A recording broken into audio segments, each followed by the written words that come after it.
22 bateaux ont franchi la ligne d'arrivée du Vendée Globe. Ce mercredi soir à 23h16, Miranda Meron a donc pris la 22e place et a bouclé son premier Vendée Globe en 101 jours, 8 heures, 56 minutes et 51 secondes. Sur un bateau de 2006, la Britannique est la 3e femme de cette édition et seulement la 9e à avoir terminé cette course depuis sa création.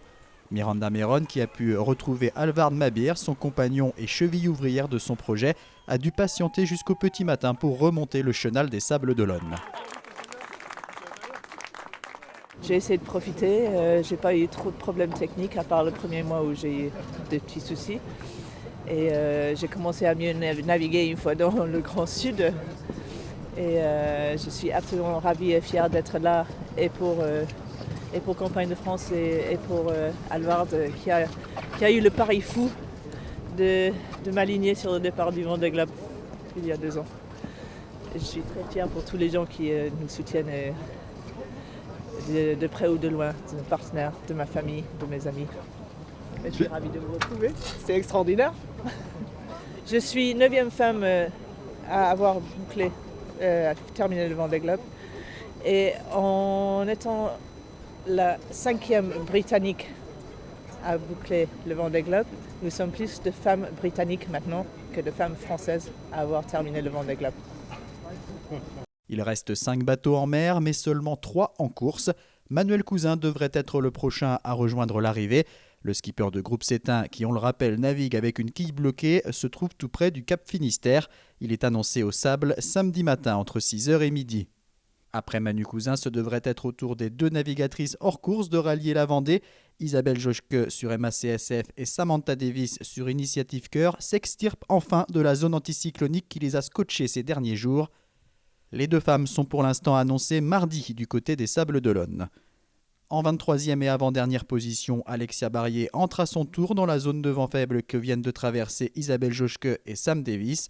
Toujours gênée par une douleur au dos qui l'empêche de manœuvrer normalement, elle pourrait en terminer le 27 ou le 28 février.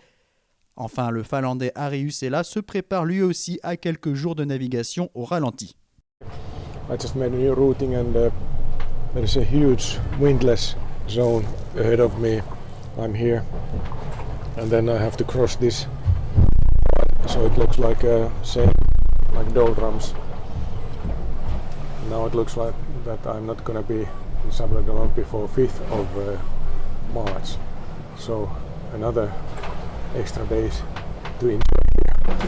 Au pointage de 15h ce jeudi, Manuel Cousin se trouvait à 436 000 de l'arrivée, environ 2100 000 à parcourir encore pour Alexia Barrier.